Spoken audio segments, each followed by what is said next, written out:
Okay, today we are diving deep into Flashloop AI. You've probably seen the ads they make. One of the boldest claims out there right now in AI content creation. Yeah. Yeah, the promise is turning plain text into, and I quote, cinematic videos in seconds. Mm. Now, that's a pretty huge declaration, especially in, 2025? This market is packed. So the real question we need to unpack for you, the listener, is this. Is Flashloop AI the genuine revolution creators are hoping for? Or is it maybe just another, flashy subscription trap? Something that looks good, but just eats your budget. Right. And our job here is basically to ignore all the polished marketing stuff. Hmm. Our mission really is to cut straight through that hype. We need to look at what actually renders on the screen, what are real users saying, what's the feedback. Okay, so let's start with the lore. Why are people even clicking sign up? I mean, the initial experience, sources say, is pretty impressive. You log in, the interface looks great, very sleek, modern, feels powerful. And the process seems simple enough, right? Paste your script, pick a style like cinematic, hit generate. Exactly. And, sometimes that first output, it can actually be quite good. Surprisingly good, even. You might get these smooth transitions, decent looking visuals, maybe even catchy pacing. It looks almost like something you could use. That's the hook. Ah, but that's where things get interesting, isn't it? Because our sources suggest that feeling, that initial satisfaction, it it fades pretty quickly. The big letdown seems to be consistency, or maybe the complete lack of it. That's precisely it. Users are reporting the results are just wildly inconsistent. That's the phrase that keeps coming up. One try might give you something that looks like a decent movie trailer, high quality almost.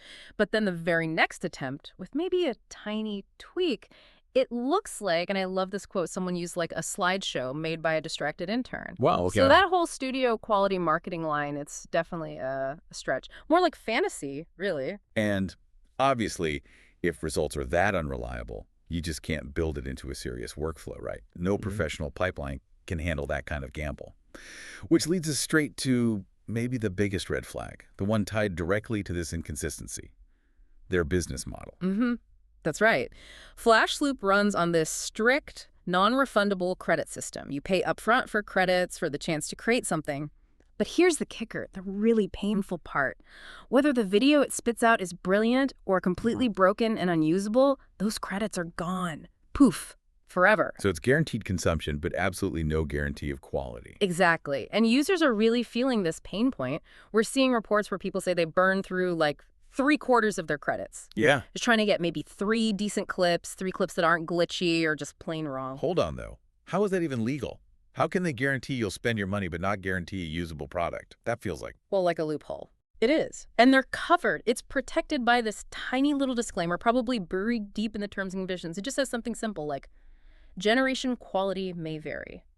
That's it. Wow. That one sentence basically shields them legally. It means they have no obligation to actually deliver a consistently functional product. It's frustrating, but pretty clever from their side. Okay, so shifting from the business trap, Mm-hmm. what about the tech itself, under the hood? Is this some revolutionary proprietary AI like the branding suggests?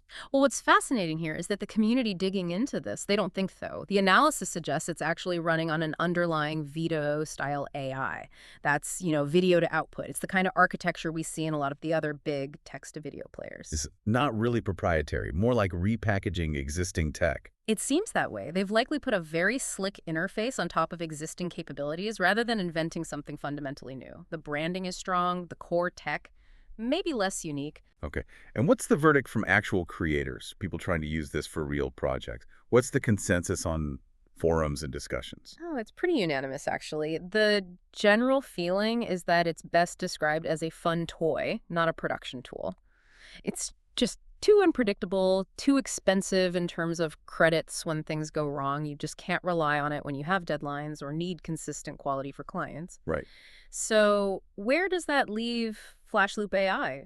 It's kind of sitting awkwardly on this messy line, isn't it? Somewhere between a really cool, innovative gimmick and that revolution it promises. It's maybe great for throwing ideas around, experimenting, but it absolutely lacks the reliability you need for serious production-level work. Quality and deadlines matter there.